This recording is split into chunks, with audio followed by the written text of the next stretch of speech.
نحمدہ ونصلی علی رسولہ الکریم اما بعد ربی اشرح لی صدری ویسر لی امری واحلل عقدۃ من لسانی یفقہوا قولی۔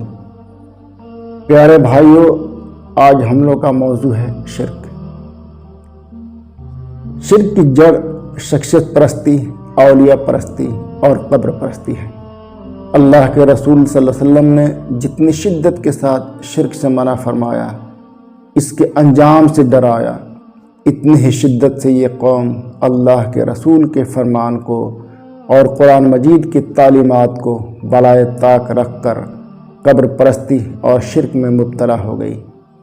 قرآن میں اللہ تعالیٰ کا ارشاد ہے، مشرکوں نے اللہ تعالیٰ کے سوا دوسرے الہ اس لیے بنا رکھے ہیں تاکہ وہ ان کی مدد کریں۔ سورہ یاسین آیت نمبر 74۔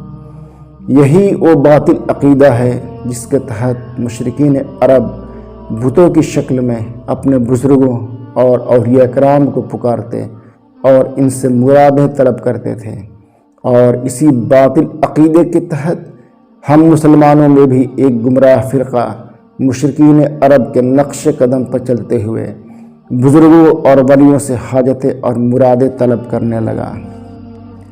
علی حجویری اپنی مشہور کتاب کشف المحجوب میں فرماتے ہیں، اللہ تعالیٰ کے اولیاء ملک کے مدبر ہیں اور دنیا کے نگراں ہیں۔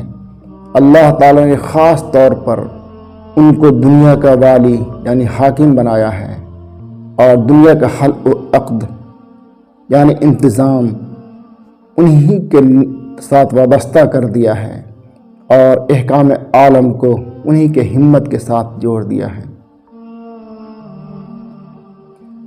ایک اور جگہ نظام الدین اولیاء اپنی کتاب فوائد الفوائد میں فرماتے ہیں، میری وفات کے بعد جس کو کوئی مہم درپیش ہو تو اس سے کہو 3 دن میری زیارت کو آئے، اگر 3 دن گزر جانے کے بعد بھی وہ کام پورا نہ ہو تو 4 دن آئے، اور اب بھی کام نہ نکلے تو میری قبر کی اینٹ سے اینٹ بجا دے۔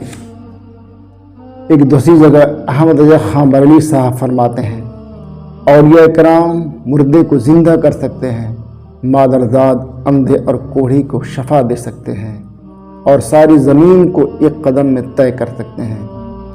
ایک اور جگہ خان صاحب فرماتے ہیں، اولیاء کرام اپنی قبروں میں حیات ابدی کے ساتھ زندہ ہیں، ان کے علم اور ادراک سمع و بصیر پہلے کی نسبت زیادہ قوی ہیں۔ اور بھی اس طرح کی ہزاروں دلیلیں ان کی کتابوں سے مل جائیں گی۔ انہی لوگوں کی شرکیہ تعلیمات کی وجہ سے اس امت میں شرک کا چلن عام ہو گیا۔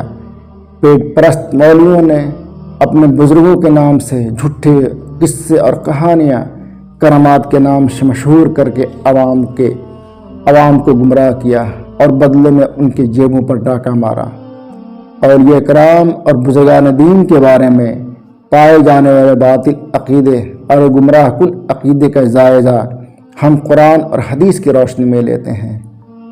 قرآن میں اللہ تعالیٰ کے ارشاد ہے، اللہ کو چھوڑ کر جنہیں تم پکارتے ہو وہ ایک پرکاہ کے بھی مالک نہیں۔ سورہ فاطر آیت نمبر 13۔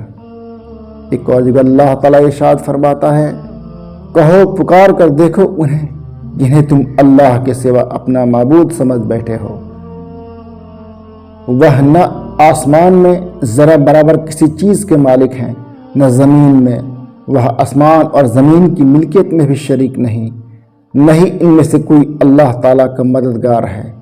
سورہ سبا آیت نمبر 22۔ ایک اور جگہ اللہ تعالیٰ کا ارشاد ہے، مخلوقات کا اللہ کے سوا کوئی خبرگیر نہیں، اور وہ اپنی حکومت میں کسی کو شریک نہیں کرتا۔ سورہ کہف آیت نمبر 26۔ اللہ تعالیٰ اپنے نبیوں اور رسولوں کے ہاتھ سے معجزہ ظاہر کرتا تھا، جس کا واحد مقصد تھا نبی کی حقانیت ظاہر کرنا، نبی کو حق ثابت کرنا، اور معجزات بھی اللہ تعالیٰ کی مرضی پر منحصر تھا۔ جب اور جس وقت اللہ تعالیٰ کو ضرورت محسوس ہوتی تھی، نبیوں کے ہاتھوں پر معجزہ ظاہر کر دیتا تھا۔ یہ نبیوں کے اختیار میں بھی نہیں تھا کہ وہ جب اور جس وقت چاہیں معجزہ ظاہر کر دیں۔ انہی معجزہ کے مد مقابل گمراہ کن لوگوں نے کرامات، الہام اور کشف جیسے الفاظ ایجاد کیا اور اپنے نام نہاد ولیوں اور بزرگوں کے ہاتھوں سے وہ کرامات ظاہر کرائے جس کے سامنے اللہ کے نبیوں اور رسولوں کے معجزات بھی مان اور پھیکا پڑ گیا۔ جھوٹے ولیوں نے جب چاہا اور جس وقت چاہا کرامات ظاہر کر دیا، گویا کرامات ان کے گھر کی میراث ہو۔ ہم کرامات کے مخالف نہیں ہیں۔ کچھ اللہ کے نیک بندے ہیں جن کے ہاتھوں سے کرامات ظاہر ہوئے ہیں۔ حضرت ابو ہریرہ رضی اللہ تعالی عنہ سے روایت ہے، میں نے رسول اللہ صلی اللہ علیہ وسلم سے سنا، نبوت میں سے صرف مبشرات باقی رہ گئیں۔ صحابہ نے پوچھا کہ مبشرات کیا ہیں؟ آپ نے فرمایا، اچھے خواب۔ صحیح بخاری کی روایت۔ نبوت کا سلسلہ ختم ہو گیا تو وحی کا سلسلہ بھی ختم ہو گیا۔ وحی اللہ کا کلام تھا جو حق پر مبنی تھا۔ کرامات، کشف اور الہام کی حق ہونے کی کیا دلیل ہے؟ یہ لوگوں کا وہم بھی ہو سکتا ہے، شیطانی وسوسہ بھی ہو سکتا ہے۔ اس پر دین کی بنیاد نہیں رکھی جا سکتی۔ کبھی ابو بکر، عمر، عثمان اور علی صحابہ کرام، محدثین، تابعین اور تابع تابعین کے ہاتھوں سے تو کوئی کرامات کا ظہور نہیں ہوا، ان پر تو کوئی کشف اور الہام نہیں ہوا۔ کیا ان سے بھی بڑا کوئی اللہ کا ولی اس دنیا میں پیدا ہوا ہے؟ جب انسان قرآن اور صحیح حدیث کی تعلیمات سے روگردانی کرتا ہے تب وہ خرافات اور بدعات میں مبتلا ہو جاتا ہے اور وہ صراط مستقیم سے ہٹ کر بہت دور گمراہی کے گمنام اندھیرے میں گم ہو جاتا ہے۔ اللہ تعالی ہم سب کو صحیح دین کی سمجھ عطا فرمائے۔ وآخر دعوانا ان الحمد للہ رب العالمین۔